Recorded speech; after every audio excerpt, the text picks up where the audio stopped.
রাধে রাধে বন্ধুরা, welcome back to my channel. আশা করি সবাই ভালো আছো, আমরাও ভালো আছি। অনেক দিন পরে তোমাদের সামনে একটা ভিডিও নিয়ে এসেছি। এই কদিন আমি কোনো ভিডিও দিতে পারিনি এই চ্যানেলে, তার কারণ আমি খুবই অসুস্থ ছিলাম। তোমরা যারা আমার দুটো চ্যানেলেরই ভিডিও দেখো নিশ্চয়ই জানো। তো সেই কারণেই তো এখন থেকে আবার এখানে যেরকম ভিডিও দিতাম সেরকমই দেব। তো আজকে তোমাদের জন্য একটা ছোট্ট ভিডিও নিয়ে এসেছি, যার মধ্যে কিছু হোম ম্যানেজমেন্ট টিপস থাকবে, যে আমরা ঘরের কাজকর্মগুলো কি করে সহজভাবে করতে পারি, রান্নাঘর কিভাবে পরিষ্কার পরিচ্ছন্ন রাখতে পারি, একদম নিট অ্যান্ড ক্লিন। আর এই শীতে কিভাবে আমরা সব কিছু মেনটেন করতে পারি তারই অল্প কিছু টিপস নিয়ে এসেছি। যেমন ধরো, এই যে কতগুলো টমেটো, তো সবজি কিন্তু সব সময় ফ্রিজে ধুয়ে শুকিয়ে রাখতে হয়। তো টমেটোগুলো যদি এরকম বক্সে করে এরকম ঢাকা দিয়ে রেখে দেওয়া যায় ফ্রিজে, তাহলে কিন্তু অনেক দিন পর্যন্ত টমেটো ভালো থাকে। আর এমনিতে এখন তো শীতকাল, তোমরা চাইলে বাইরেও সবজি রাখতে পারো। তবে ঘরের কাজগুলো একটু সহজ করার জন্য আমি বলবো, যেমন আমরা এখন শীতকাল পড়ে গেছে, স্বাভাবিক কাজ করতে সেরকম একটা ঠান্ডা জলের কাজ করতে ইচ্ছে করে না, আর কাজেও একটা লেথার্জি চলে আসে। তো সেক্ষেত্রে আমি বলবো, যখন আমরা ফ্রিজটা ডিপ ক্লিন করি অনেক কিছু এলোমেলো করে করতে হয়, অনেকটা টাইম লাগে। তো আমরা যদি তার পরিবর্তে কিছুদিন অন্তর অন্তর ফ্রিজটাকে একটু পরিষ্কার করে নিতে পারি, তাহলে কিন্তু প্রতি মাসে বা এক দেড় মাস অন্তর যে ডিপ ক্লিন করি আমরা, সেটার কিন্তু প্রয়োজন হয় না। তো আমি যেমন কি করি, মাঝে মাঝে ফ্রিজের যে শেলফগুলো আছে সেগুলো একদম ভালো করে ভিজে কাপড় দিয়ে একটু সোডা দিয়ে এইভাবে পরিষ্কার করে ফেলি। তারপরে যেমন ধরো, ফ্রিজের এই ডোরে যে শেলফগুলো থাকে এগুলো কিন্তু প্রায় সময় এলোমেলো হয়ে যায়। তো সেক্ষেত্রে মাঝে মাঝে যদি এগুলো সব নামিয়ে একটু মুছে নেওয়া যায়, তাহলে কিন্তু সব সময় পরিষ্কার থাকে। আর এমনিতে না হলে দেখবে ডিপ ক্লিনিংয়ের টাইমে কত নোংরা হয়ে থাকে, সেগুলো কিন্তু ক্লিন করতেও অনেকটা টাইম লাগে। তো আমি কিন্তু এইভাবেই কাজ করি আগাগোড়াই, এরকম ডোরে ধরো শেলফগুলো যখন আমার ইচ্ছে হয়, যদি মনে করি যে না একটু পরিষ্কার করা দরকার, ওই কদিন অন্তর অন্তর সব নামিয়ে একটু মুছে নিয়ে আবার সাজিয়ে রাখি। এতে কি হয়, আমার ফ্রিজটা সব সময় কিন্তু পরিষ্কার থাকে, কোনো রকম গন্ধ থাকে না, একদম পরিষ্কার পরিচ্ছন্ন থাকে। তো তোমরা কিন্তু এই টিপসটা ফলো করতে পারো। তো দেখো, এখন আমি এই শেলফগুলো একটুখানি খুলে নিয়ে জিনিসগুলো নামিয়ে তারপরে একটু মুছে আবার সাজিয়ে নিলাম। আর এই শেলফগুলো কিন্তু আমি একটু ধুয়ে এনেছি, লিকুইড দিয়ে একটু ধুয়ে মুছে আনলাম, তাতে আমার পরিষ্কার বলতে গেলে হয়েই গেল। আর এরকমভাবে চললে কোনো দিনই ডিপ ক্লিনিংয়ের প্রয়োজন হয় না। তো এমনিতেই ফ্রিজ সবসময় পরিষ্কার থাকে। তো চলো গুছিয়ে নিই, তোমরা দেখতে থাকো, আর আশা করি তোমাদের আজকের ভিডিওটা ভালো লাগবে।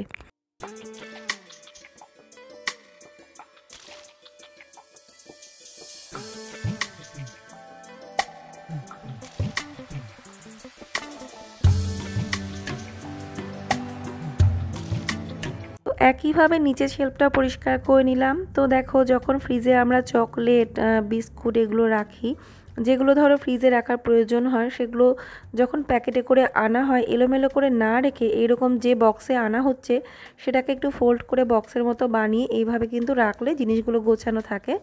তো দেখো, আমি ফ্রিজটাকে পরিষ্কার করার পরে এইরকম পরিষ্কার লাগছে। তো এই জায়গাটা খুবই এলোমেলো হয়ে গিয়েছিল আর কি। কদিন যেহেতু আমার শরীরটা খুবই খারাপ ছিল, অসুস্থ ছিলাম, বলতে গেলে বিছানাতেই পড়েছিলাম। তো সেজন্য অনেক দিন ধরে ফ্রিজটা পরিষ্কার করা হয় না, তাই দেখলাম যে একটুখানি ভালো করে পরিষ্কার করে নিই। তো এইভাবে তোমরা মেনটেন করবে, দেখবে ফ্রিজটা ডিপ ক্লিনিংয়ের সেরকম একটা প্রয়োজন হবে না। তো ফ্রিজের থেকে চলে আসলাম এবার গ্যাস স্টোভে। তো আমরা যখন রান্নার কাজগুলো করি, তখন যদি সাথে সাথে রান্নাটা হয়ে যাওয়ার সাথে সাথেই যদি গ্যাসটাকে ক্লিন করে নিই, তাহলে হচ্ছে সব থেকে বেটার। তো গ্যাস স্টোভের ক্ষেত্রে আমি বলবো, একটু ঠান্ডা হওয়ার পরে করাটাই ভালো, একদম গরম গরম গ্যাস স্টোভটা ক্লিন না করাই ভালো। তো সেটা যদি স্টিলের হয়, তাহলে আমি বলবো সাথে সাথে পরিষ্কার করে নেওয়াটাই ভালো, তাতে আরও ভালো পরিষ্কার হবে, চকচকে হবে। কিন্তু যদি গ্লাস স্টোভ হয়, যেমন আমার এটা কাচের, তো এটা একটু ঠান্ডা হওয়ার পরে পরিষ্কার করাটাই ভালো। আর আমি কিভাবে ক্লিন করি, যখন খুবই নোংরা হয়ে যায় রান্না করতে গিয়ে, তখন একটুখানি লিকুইড দিয়ে জল দিয়ে প্রথমে কাপড়টা বুলিয়ে নিই, তারপরে ভিজে কাপড় দিয়ে 2-3 বার মুছে নিই, তাহলেই একেবারে চকচকে পরিষ্কার হয়ে যায়।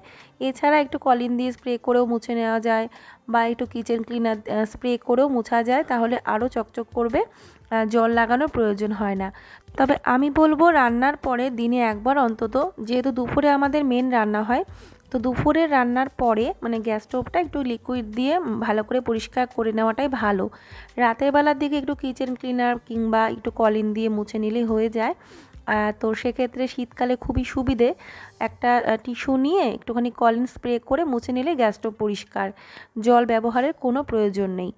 তারপরে দেখো আমরা যখন মানে মার্কেট থেকে বোতল কিনি, বোতল কন্টেনার যাই বলো মশলা রাখার জন্য, তো সেগুলো কিন্তু সব সময় না কিনে যদি যেগুলো ঘরে আমাদের ধরো জ্যাম, তারপরে পিনাট বাটার, মানে এটা সেটা নানান রকম খাবার তো ধরো ঘরের জন্য বাচ্চাদের জন্য আনাই হয়। তো সেই সমস্ত কন্টেনারগুলো যদি একটু ভালো করে পরিষ্কার করে নিয়ে এগুলো ব্যবহার করা যায়, এগুলো কিন্তু খুবই ভালো, এয়ার টাইট। এগুলো ব্যবহারে এর ভেতরে কোনো রকম পিঁপড়ে ঢোকে না আর কি। যে কোনো কিছুই কিন্তু খুব ভালোভাবে রাখা যায়, অল্প স্বল্প মশলা এই সমস্ত কিছু।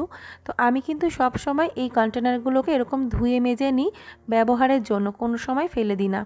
তবে হ্যাঁ, লেবেলগুলো ওঠানোর জন্য একটু গরম জল ব্যবহার করতে হয়। আর তারপরে আমি বলবো আরও একটা টিপস, যেটা হচ্ছে গ্যাসটা যখন আমরা পরিষ্কার করব, গ্যাসের যেই ঝিকগুলো এগুলো কিন্তু মেজে নেওয়া খুবই প্রয়োজন, দিনে একবার।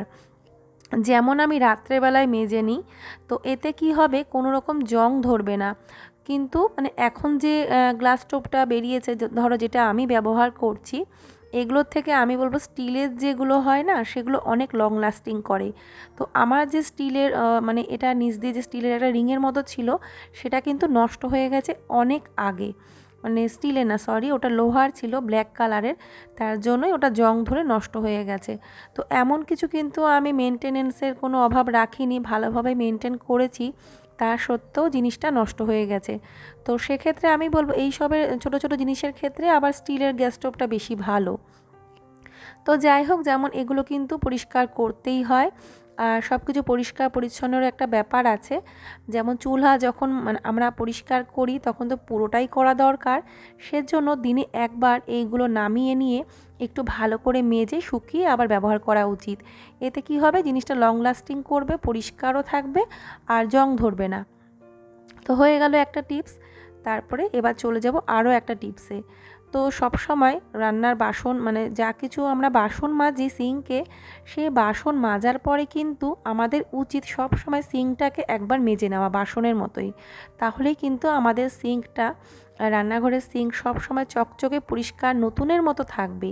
আর সিঙ্ক মাজার সাথে সাথে কিন্তু কলটাকেও মেজে নিতে হবে, তবেই কলটাও পরিষ্কার চকচকে থাকবে, কোনো রকম আয়রনের দাগ থাকবে না। তারপরে দেখো সব কিছুই তো মাজা ঘষা পরিষ্কার হলো, এবার যেটা দিয়ে পরিষ্কার করছি সব সময় সেটারও তো পরিষ্কার পরিচ্ছন্নের একটা ব্যাপার আছে, একটা হাইজিন মেনটেনের ব্যাপার আছে। তো সেজন্য আমি বলবো স্কচ ব্রাইট, স্টিল উল এগুলো একটু পরিষ্কার করার জন্য একটু লিকুইড ভিম নিয়ে তার মধ্যে ফুটন্ত গরম জল দিয়ে দিতে হবে। তারপরে তার মধ্যে স্টিল উল, স্কচ ব্রাইট যা কিছু আছে এগুলো ডুবিয়ে রেখে দিতে হবে একদম সকাল পর্যন্ত। এইভাবে আমি ভিজিয়ে রেখে দেবো, সকালবেলায় যখন পরিষ্কার করে নেবো একদম চকচকে থাকবে। না হলে কিন্তু বাসন মাজতে মাজতে অনেক সময় দেখবে ওই স্কচ ব্রাইটগুলো থেকে একটা বাজে স্মেল বেরোয়, সেটা কিন্তু অ্যাকচুয়ালি ওগুলো ব্যাকটেরিয়া ধরে যায়। সেজন্য আমাদের এগুলো পরিষ্কার করা অবশ্যই দরকার। তো দেখো সকালবেলায় যখন আমি এগুলো ধুয়ে নিলাম কতটা পরিষ্কার চকচকে হয়েছে, তোমরা দেখেই বুঝতে পারছো এর মধ্যে কোনো রকম আর জার্মস নেই। এটা কিন্তু করা খুবই প্রয়োজন। তারপরে দেখো যখন আমাদের ঘরে এরকম একটা কাপ যদি কোনো কারণে হয়তো হ্যান্ডেলটা ভেঙে গেল কি ফেটে গেল, তখন কিন্তু আমরা ফেলে দিই। কারণ অনেকেই ভাবে কি যে ভাঙা জিনিস রাখতে নেই, কিন্তু আমার মনে হয় এত সুন্দর কাপটা ফেলে দেওয়ার থেকে এটা যদি আমরা অন্য কাজে ব্যবহার করি, যদি কোনো ডেকোরেশনে ব্যবহার করি, খারাপ তো কিছু না। তো দেখো এটার কাপের যে হ্যান্ডেলটা না ফেটে গেছিলো, তারপরে আমি ওটা খুলে ফেলে এটাকে দেখলাম এত সুন্দর জিনিসটা ফেলে দেব, তো এটাকে আমি এরকম ফুলদানি মতো বানিয়ে নিলাম। তো কিচেন ডেকোরেশনের ক্ষেত্রে তো খুবই ভালো লাগবে। তোমরা এরকম টাইপের যদি কোনো কিছু তোমাদের ভেঙে টেঙে যায় ফেলে দিও না, এইরকম তোমরা সাজিয়ে নিতে পারো। এর মধ্যে যদি কিছু রিয়েল ফ্লাওয়ারও দিয়ে রাখো তাও ভালো লাগবে, বা আর্টিফিশিয়াল কোনো ফ্লাওয়ার দিয়ে রাখলেও ভালো লাগবে দেখতে, কিচেনে সাজিয়ে রাখলে কিন্তু খুবই সুন্দর লাগবে। তো দেখো কেমন সুন্দর লাগছে। তো আমি দেখলাম যে আমার যে ছোট্ট টবে আর্টিফিশিয়াল ফ্লাওয়ারটা রয়েছে যে গাছটা, সেটা আমি এখানেই রাখবো। এছাড়াও তোমরা এর মধ্যে জল দিয়ে মানি প্লান্ট রাখতে পারো, তাতেও দেখতে ভালো লাগবে, মানে রিয়েল মানি প্লান্ট আর কি। তো যে কোনো কিছুই তোমরা ব্যবহার করতে পারো ডেকোরেশনের জন্য, আশা করি খুব সুন্দর লাগবে। এটাকে পেনদানি হিসেবেও ব্যবহার করতে পারো। তো কেমন লাগলো টিপসটা অবশ্যই তোমরা জানাবে।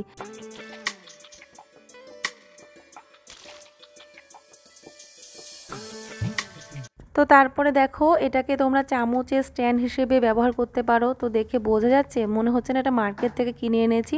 তো এই রকম জিনিস কিন্তু আমরা কিনে আনি এই ধরনের চামচ রাখার জন্য, চামচের স্ট্যান্ড হিসেবে ব্যবহার করব বা আর্টিফিশিয়াল কোনো প্লান্ট রাখবো। তো এই ধরনের জিনিস কিন্তু মার্কেটে কিনতেই পাওয়া যায়। তো এইভাবেও কিন্তু ব্যবহার করা যেতে পারে। তো আশা করি তোমাদের আজকের টিপসগুলো ভালো লাগলো। তো যদি তোমাদের আজকের ভিডিওটা ভালো লেগে থাকে একটা লাইক করে দেবে, আর নতুন ফ্রেন্ডরা যারা আছো অবশ্য করে কিন্তু আমার চ্যানেলটি সাবস্ক্রাইব করে বেল আইকনটি ক্লিক করে তারপরে আমার পাশে থাকবে, আর আমার ভিডিওটা শেয়ার করে দেবে সবার সাথে। তো চলো আজকের মতো এখানেই টাটা, বিদায় নিচ্ছি। তোমরা সবাই ভালো থেকো, সুস্থ থেকো, আবার একটা নতুন ভিডিও নিয়ে চলে আসবো। আর যারা পুরো ভিডিওটি দেখলে আমার, তোমাদের সবাইকে জানাচ্ছি অনেক অনেক ধন্যবাদ। তো আজকের মতো অনেকটাই রাত হয়ে গেছে, এখন 11:30 বেজে গেছে। তো tata, bye bye, Radhe Radhe, good night.